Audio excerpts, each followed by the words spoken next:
Hello and welcome to NIMN Today, a special interview series aimed to give our dear audience insights into what the dynamics are within the NIMN as a marketing body.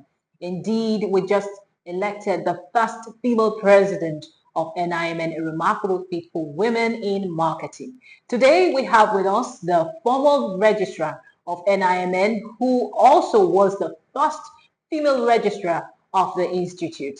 Today we have with us Miss Patience Sado. So pleased to have you with us on NIMN today. Thank you. It's always a pleasure speaking to great minds like you who keeps breaking the barriers, breaking the glass ceiling, and indeed you did one by being the first female registrar of NIMN. Can you describe what the feeling really was like, having to take on such a role that was previously occupied by a male? Yeah, thank you. I think stepping into the role as the first female registrar, uh, following a previous registrar, obviously a male, who accepts the institute, I I count it all an honor to have get into this position as the first female registrar. It's been an amazing journey, I would say. Though it came with its own challenges, unique challenges, I would say, and expectations, and I think this will go further to inspire the younger generations that leadership is not based on gender, all right? And I will also say this as it is an opportunity, I'll say, like I earlier mentioned, it has stretched me, it has strengthened me, it has shaped me, I tell you. So. Yes, but all in all, I give God the glory that I did my very best. I gave my best to the institute, and I'm happy that I was able to contribute to the growth of the institute. Well said. I like the part when you spoke about competence. You alluded to that fact that gender shouldn't be brought to question when it comes to people, being competent to do, giving them the opportunity to do things that are competent to do. And so I like that fact. But there's something remarkable about your tenure because, like you said, it shaped you. It had a lot of challenges that you had to grapple with. And we saw how the president spoke so highly of you during the ANC in Uyo, recognizing the fact that you went through and through to ensure that you give your best in that position. I'd like to know what the turning point was like for you sitting on that, seat as the first female registrar, recognizing the fact that you do not just represent yourself, you represent other females who are looking up to you, to take on such similar roles in the future. Thank you. Good question, I'll say. Yes, the turning point for me as the first female registrar, taking up the role, there was a time that I needed to interface with uh, industry leaders, yes, and where I had to go introduce myself to them and present who I am to them and I how I think I was going to run the institute and my vision. Also, another turning point for me is that the first AGM where I needed to be up there with the president, chairman council, and the governing council, seated there doing what the previous registrar used to do, coming before coming before the assembly, what I mean are the members facing them from the high table, and needed to read out all those notice, the minutes, take to the corrections, it was a payment point for me that I could actually do this and I'm being heard and seen, and applauded at the same time. And that brings me to the next question there. You're in the academics and you're currently serving at PTI, Petroleum Training Institute in Delta State. and you had to, take out some time to also double as the registrar of NIMN. I'd like you to explain how the transition was for you, being one from the academics and coming into this very demanding job as a registrar, interfacing with members from all different categories and things like that. What was the transition like for you?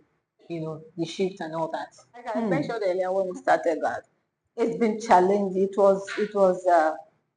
It came with its own unique challenges and high expectations. You know what I mean?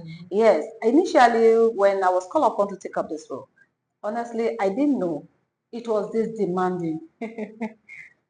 Fact. I didn't know that it was this demanding. I looked at it that, okay, I've served as secretaries in committees, I've served as secretary elsewhere in Pegasin and all of that.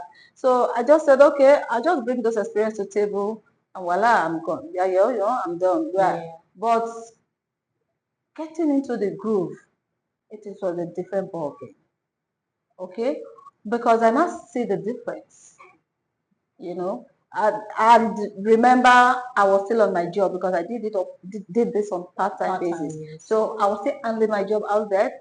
Thanks, I'm thankful to my great colleagues, and the HODs who actually assisted to make sure this was seamless for me. But it came with its own unique challenges. What are these challenges?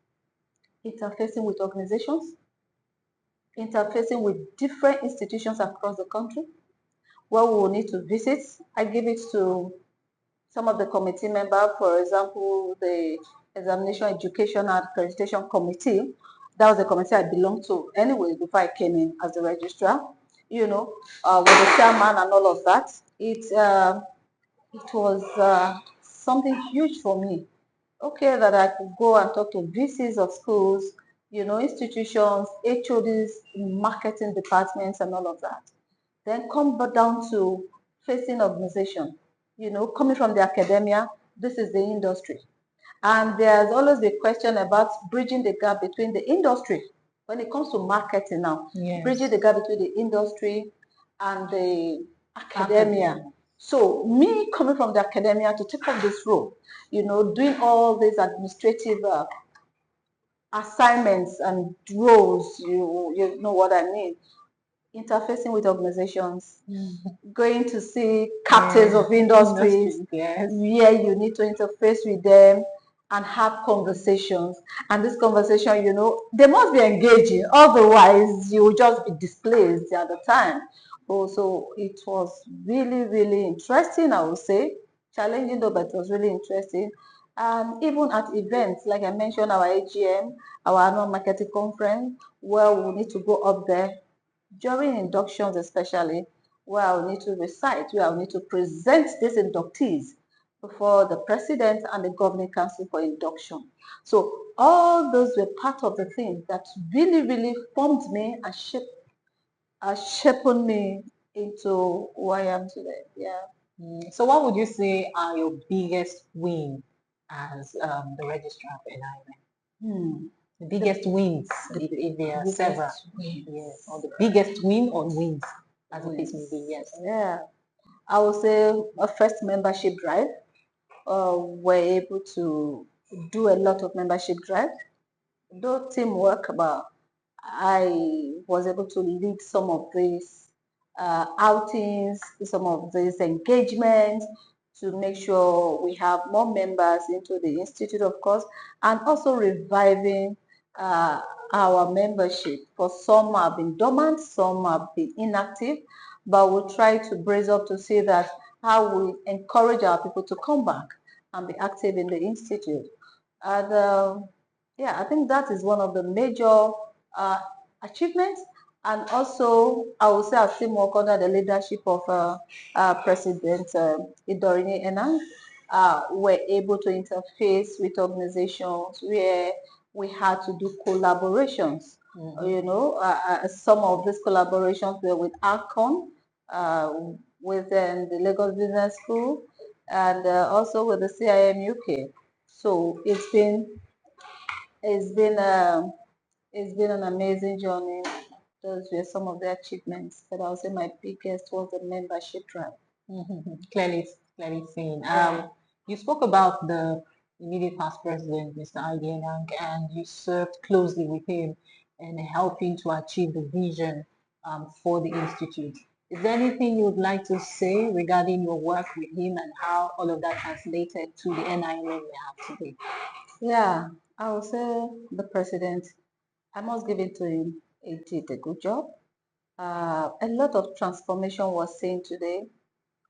Talking especially about the collaborations we've had, and also with all the changes that took place in the secretariat, uh, with the secretariat staffs and everything that has happened there is been a big part of it, and we followed him closely with his vision setting and all that he needed to achieve. I would say I call him a mentor. Mm-hmm. Yes, I'll call him a mentor because he really supported me in the role with the governing council to make sure I was able to carry on. And at least in the last 2 years, I have been transformed. Yes, like I mentioned earlier, I've been transformed, and a lot of results were achieved in this time. Thank you so much for your time, Madam Patience Sado, the first female registrar of NIMN. Such a great pleasure to have you on NIMN today. And indeed, this interaction has given deep insights into what NIMN today looks like. I know that the sky is just the starting point for NIMN, and will urge all marketing professionals to join hands in working together with the new leadership of NIMN in fostering the growth of the Marketing Institute and indeed the marketing profession in Nigeria. This is Ogale Abikele from the Brand Colossus, bringing you up to speed with all that is happening here at NIMN, especially with the new leadership. I'm Ogale Abikele once again, and goodbye for now.